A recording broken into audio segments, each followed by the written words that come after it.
अस्सलाम वालेकुम स्टूडेंट्स, आज का टॉपिक सामने बोर्ड पे आपको नज़र आ रहा है फैक्टराइजेशन के ऊपर डिस्कशन करेंगे और उसके बारे में कुछ क्वेश्चंस भी आपको करवाएंगे। सबसे पहले आपको 3 पॉइंट्स लिखे हुए नज़र आ रहे हैं सामने, ज़रा देखिए। Taking common, middle term breaking and identities. ठीक है जी, इसको 1 बाय 1 डिस्कस करेंगे। वैसे आपको एक एक्सप्रेशन दे दी जाएगी सवाल में, मैं आपको पहले से बता दूं। उसके अंदर जो सबसे पहला स्टेप आपने फैक्टराइजेशन के लिए लेना होगा वो ये लिखा हुआ है, टेकिंग कॉमन। ये पहला पॉइंट लिखने का मतलब ये है कि उस सवाल में से आप पहले कॉमन लेने की कोशिश करेंगे। ठीक है, तो हमेशा याद रखिए, अगर कोई आपको बोले कि इस एक्सप्रेशन के फैक्टर्स निकालिए, फैक्टराइजेशन कीजिए, तो आपने सबसे पहले क्या कोशिश करनी है, कॉमन लेने की कोशिश करनी है। ओके स्टूडेंट्स, तो क्वेश्चन आपके पास फैक्टराइज का है। ठीक है, ये एक्सप्रेशन आपको गिवन है, यहाँ पे टोटल 3 टर्म्स हैं। सही है, प्लस और माइनस का जो ऑपरेशन होता है ये टर्म को ब्रेक कर देता है। मल्टीप्लाई और डिवाइड का ऑपरेशन टर्म को ब्रेक नहीं करता। ठीक है, तो प्लस के बाद नेक्स्ट टर्म आ जाएगी, माइनस के बाद नेक्स्ट टर्म आ जाएगी। तो यहाँ देखिए आप, प्लस और माइनस की 2 साइन है। 10a के बाद एक साइन प्लस किया है, 15b के बाद एक और साइन माइनस किया और 20c उसके बाद थर्ड टर्म है। तो यहाँ पे टोटल 3 टर्म्स हैं। अब मुझे बताइए आप इन तीनों टर्म्स में कॉमन क्या है, मतलब एक जैसा क्या है। तो अगर आप देखेंगे तो आप बोलेंगे सर यहाँ ABC है, कुछ भी कॉमन नहीं है। सर नंबर्स में 10, 15 और 20 है, कुछ भी कॉमन नहीं है। लेकिन ऐसा नहीं है। हाँ, वेरिएबल्स में कुछ भी कॉमन नहीं है, लेकिन नंबर्स के अंदर 5 कॉमन है। कैसे पता चला? 5 जो है वो 10 का भी मल्टीपल है, 15 का भी मल्टीपल है और 20 का भी मल्टीपल है, यानी 5 तीनों के टेबल में आता है। तो हम 5 को क्या करेंगे, कॉमन ले लेंगे। चलें, तो फिर 5 जो है हम बाहर लिख लेते हैं और अब हमें मल्टीप्लाई करके ऊपर वाला नंबर लेकर आना है। ठीक है, 5 इन तीनों टर्म्स में से कॉमन आ गया। अब 5 को किससे मल्टीप्लाई करें कि आपके पास 10 आ जाए, तो 5 × 2 = 10 और a एज इट इज आ जाएगा क्योंकि a तो कॉमन आया नहीं है। अब 5 को किससे मल्टीप्लाई करें कि 15 आ जाए, 5 × 3 = 15 और b as it is, and then 5 × 4 = 20 और c एज इट इज। ठीक है जी, इससे ज़्यादा कॉमन कुछ आ नहीं सकता। 2, 3 और 4 ये तीनों नंबर किसी एक टेबल में आते नहीं है। ठीक है जी, तो ये आपका आंसर है। ये फैक्टर्स बन गए हैं ऊपर वाले सवाल में जो एक्सप्रेशन दी थी उसके। अच्छा स्टूडेंट्स, ये सेकंड पार्ट मैंने लिखा है। पहले मैं आपको बता दूं इसमें और इसमें डिफरेंस क्या है। कुछ बच्चे आप लोगों में से पहचान भी गए होंगे डिफरेंस, लेकिन फिर भी मैं बता देता हूँ। तो यहाँ पे नंबर ऑफ टर्म्स कितनी है, 1, 2, 3। यहाँ पे नंबर ऑफ टर्म्स कितनी है, टोटल 4। ठीक है, तो 4 टर्म्स हैं। और मुझे बताइए क्या इन 4 टर्म्स में कोई एक ऐसा नंबर या कोई एक वेरिएबल कॉमन है चारों में?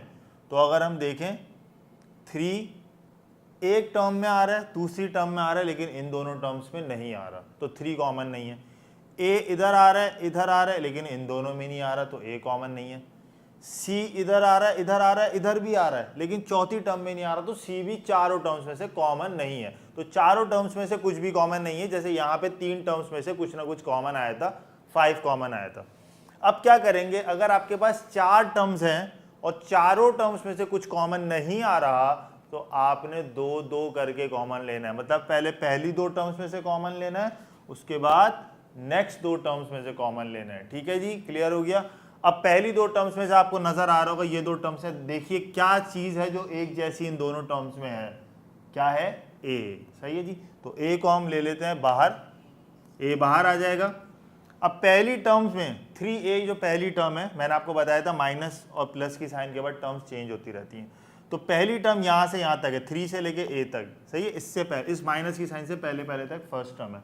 इसमें से a कॉमन आ गया, बाहर आ गया, तो बचा क्या यहाँ पे बचा 3। माइनस की साइन डाली, हमने लिया है कॉमन इन दोनों टर्म्स में से, तो a बाहर आ गया है। सेकंड टर्म में क्या बचा, c। ठीक है जी, फर्स्ट 2 टर्म्स में से कॉमन ले लिया a, जो रिमेनिंग बचा वो यहाँ लिख दिया। अब लेना है थर्ड और फोर्थ टर्म, इन दोनों टर्म्स में से कॉमन लेना है। ठीक है, पहले इन दोनों में से लिया था। अब इन दोनों में क्या कॉमन नजर आ रहा है, जाहिर सी बात है c और c। यहाँ 2 c हैं और इस टर्म में 1 c है, तो कम से कम 1 c दोनों में कॉमन है। ठीक है ना, अगर एक बच्चे के पास 2 बैग्स हैं और दूसरे बच्चे के पास 1 बैग है, आपसे कोई पूछे कितने बैग दोनों के पास कॉमन है, दोनों के पास कम से कम 1-1 बैग कॉमन है।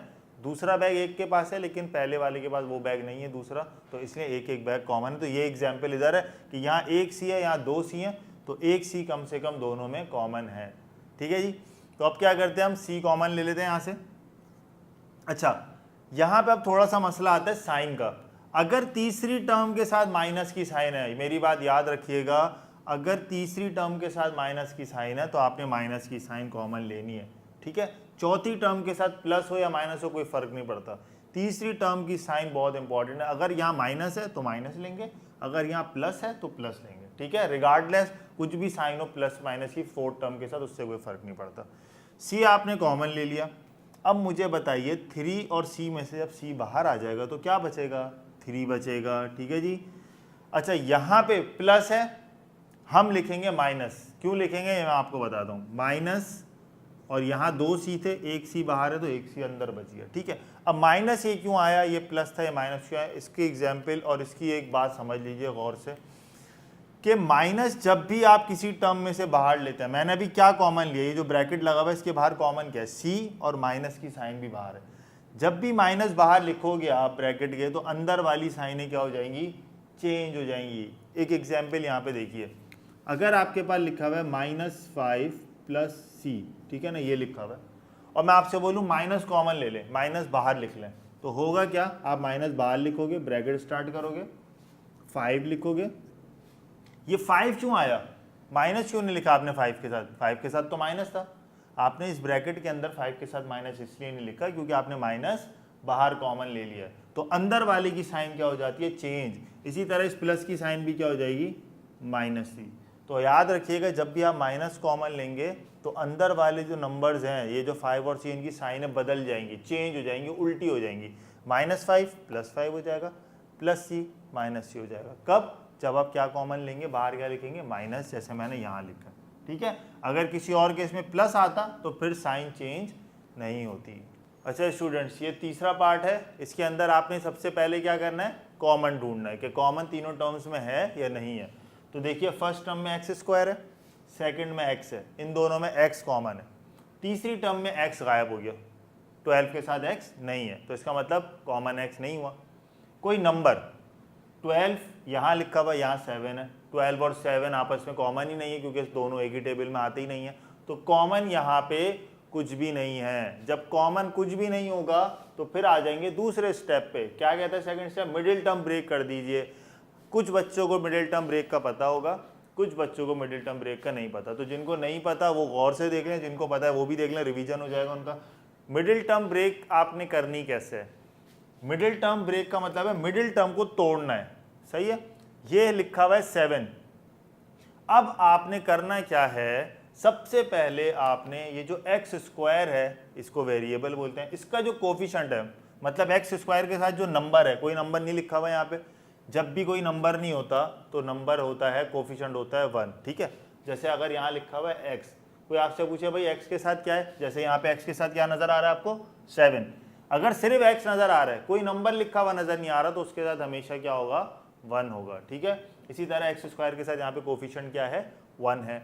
इस 1 को आपने मल्टीप्लाई करना है 12 से, यानी कि पहली टर्म के कोफिशिएंट को आपने मल्टीप्लाई करना है कांस्टेंट से, यानी लास्ट वाले नंबर से, ठीक है ना। कांस्टेंट वो होता है जिसके साथ वेरिएबल नहीं होता, तो आपने इसको मल्टीप्लाई करना है 1 × 12, आंसर क्या आया, 12 आ गया, ठीक है।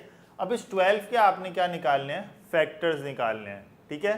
सबसे पहले 12 का फैक्टर आएगा 1 और 12, 1 × 12 क्या होता है, 12, ये पहला फैक्टर है। अब आप मुझे बताइए इन दोनों नंबर्स को प्लस या माइनस करके ये 7 आ सकता है, नहीं आ सकता, आगे बढ़ जाइए। नेक्स्ट फैक्टर, क्या 2 के टेबल में 12 आता है, जी हाँ आता है, 2 × 6, 2 6 12, सही है। और 2 और 6 को प्लस माइनस करके चेक करें कि ये 7 बना रहा है या नहीं बना रहा, तो 2 + 6 होता है 8 और 2 - 6 होता है 4, तो मतलब 7 अभी भी नहीं बन रहा। नेक्स्ट फैक्टर 3 पर आते हैं, 3 के टेबल में क्या 12 आता है या नहीं आता, जी आता है, 3 4 12, और 3 और 4 को जब आप प्लस करेंगे तो क्या आ जाएगा, 7 आ जाएगा, सही है भाई। तो 3 और 4 आपकी क्या आई है, मिडिल टर्म ब्रेक आई है, तो हम लिख देते हैं x² + 3x + 4x + 12, ठीक है। अच्छा स्टूडेंट्स, तो ये देखिए 3 और 4 आपके पास जो अब दो फैक्टर्स आए हैं, इनको जब आप प्लस करेंगे तो आपके पास क्या आ जाएगा 7। इसीलिए मैंने ये दोनों फैक्टर्स ले लिए 3 और 4 और बाकी वाले नहीं लिए। ठीक है जी। अब आपने क्या करना है, x ये जो आप देख रहे हैं 7 के साथ, ये आपने वेरिएबल हमेशा यूज करना है। दो फैक्टर्स आपने बनाए हैं उनके लिए। फर्ज कीजिए यहाँ 7y होता तो आप यहाँ लिखते 3y 4y। ठीक है, जो भी वेरिएबल यहाँ पर होगा आपने वो यहाँ पे मिडिल टर्म के साथ लिखना है। ठीक है जी। अब क्या करना है आपने, टोटल नंबर ऑफ टर्म्स आपके पास हो गई हैं मिडिल टर्म के बाद 4। जब 4 हो जाती हैं तो हम क्या करते थे, लास्ट क्वेश्चन जो आपको सेकंड पार्ट मैंने सॉल्व करवाया वहां आपने देखा था, जब 4 टर्म्स थी तो हम क्या कर रहे थे, दो टर्म्स में से कॉमन ले रहे थे। सही है जी। तो अब पहली 2 टर्म में से मैं कॉमन ले रहा हूँ, ये वाली 2 टर्म्स। क्या है भाई कॉमन दोनों में, इधर 2x है, इधर 1x है। x सिंगल x कॉमन है सब में, दोनों में। तो स्टूडेंट्स अब हम इन दोनों टर्म्स में से कॉमन ले रहे हैं, x दोनों में कॉमन है। ठीक है जी। x आपने लिखा बाहर, यहाँ इस टर्म में 2x थे तो अंदर रह जाएगा 1x। इस टर्म में 3 और x आपको क्लियरली नजर आ रहा है, x आपने बाहर लिख दिया है ब्रैकेट के, तो आपके पास बच जाएगा 3। ठीक है जी। अब आते हैं थर्ड और फोर्थ टर्म की बात करते हैं। तो अब जैसे मैंने आपको पहले पार्ट 2 में बताया कि थर्ड टर्म की जो भी साइन होगी वो आपने लिख लेनी है, उसके बाद आपने लेना है कॉमन। तो देखिए 4x और 12 लिखा हुआ है, x तो दोनों में है नहीं, x तो कॉमन आएगा नहीं। अब बात करते हैं नंबर्स की, 4 और 12 की। क्या 4 और 12 किसी टेबल में आते हैं जी? 2 के टेबल में आते हैं। इसके अलावा किसी टेबल में आते हैं जी? 4 के टेबल में आते हैं। ठीक है ना, 4 1 जा 4, 4 3 जा 12। तो क्या आप सर 2 कॉमन लिया जाए या 4 कॉमन लिया जाए?